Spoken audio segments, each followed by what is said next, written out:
Hello, everyone. My name is Ryan. Today we're going to be talking about church administration and staff relationships. This will be just kind of a brief synopsis on a couple of aspects of what you're going to be looking at within the governance structure of the Assemblies of God Fellowship, as well as within the local church, some relationships, whether it be as a staff pastor or a lead pastor or whatever your role may be.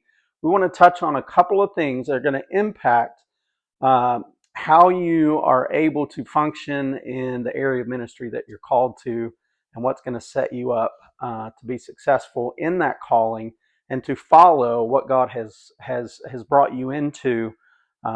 If you go into that with the right attitude and the right understanding, and you're in the right place, doing the right thing, following the call of God in your life, you're going to be just fine.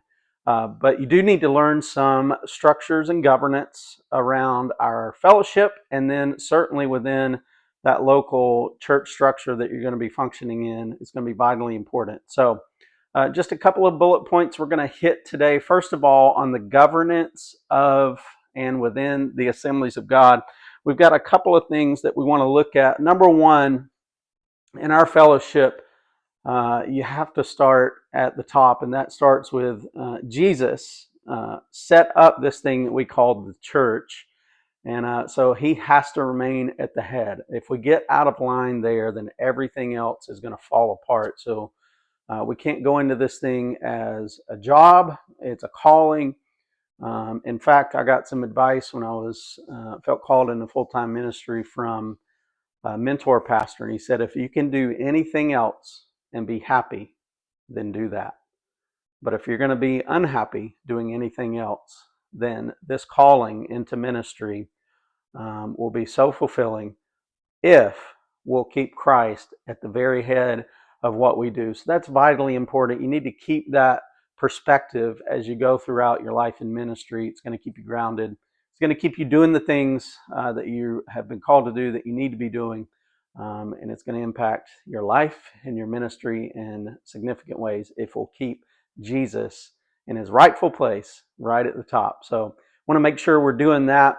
And then secondly, we want to look at just within that local church structure, within the assemblies, the way the governance is set up, the pastor, the lead pastor of the church, is going to be elected by that local church. They're not appointed by a board somewhere that's not connected to that church. It's going to be elected by that local church.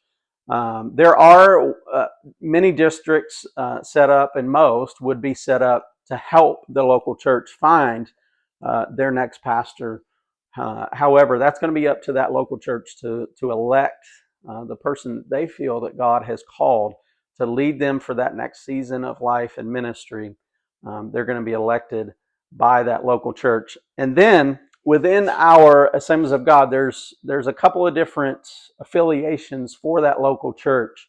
There's two. There's a district affiliated church, and then there's a general council affiliated church. And there are markers that are going to be set up for a district affiliated and then moving into a general council affiliated. And then within those structures, a district affiliated church, of course, is going to report to the district that they find themselves in, and then a general council affiliated church is still going to work within that district or network, whatever your area of the country, wherever you're at.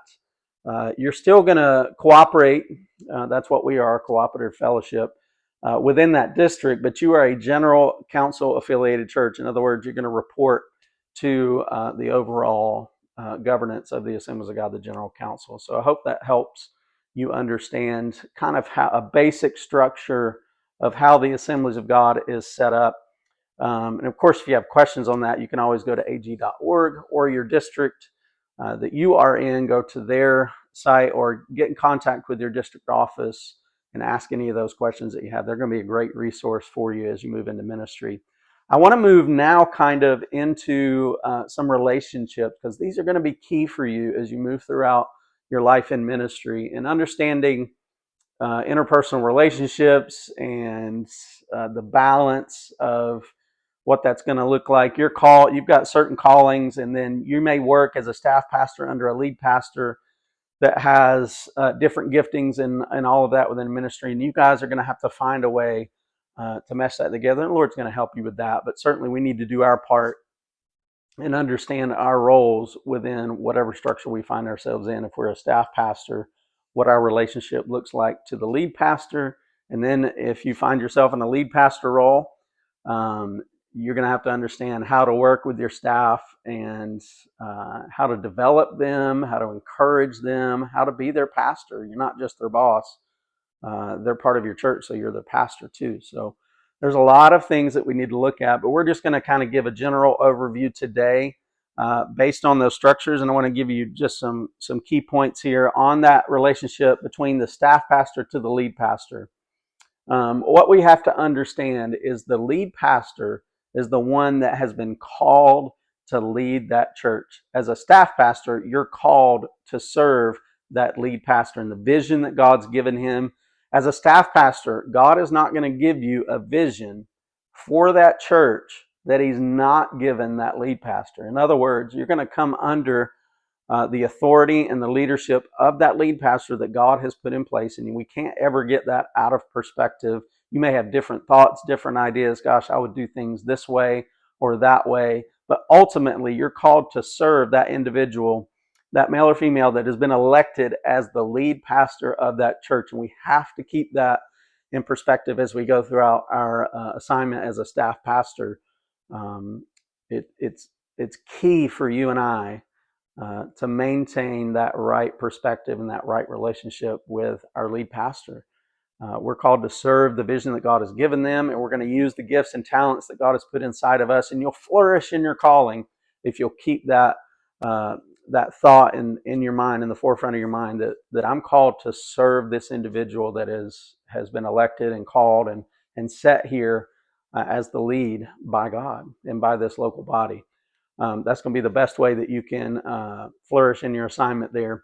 And then as a lead pastor to a staff pastor, again, we have to understand that our assignment is to that church and the vision that God has given us for that church, but we're called to develop those that God has brought alongside us to help fulfill that vision. We need to develop their skills and their talents and call out of them the things that God, the windows that God gives us to see into their lives. We need to call out of them the things that we see and help them develop that. And maybe they have a calling on their life to be a lead pastor, and they share that with us. We need to be not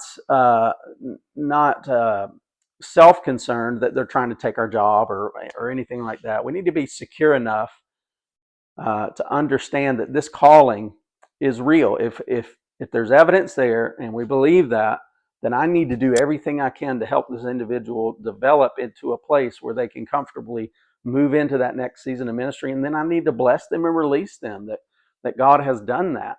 And then also I need to understand that I'm their pastor.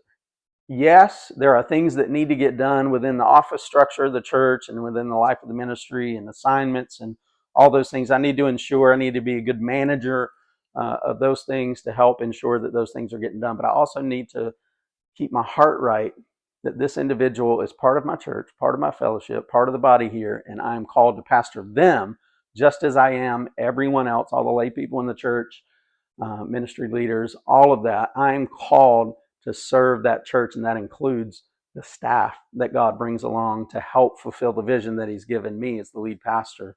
I need to keep that right and in perspective.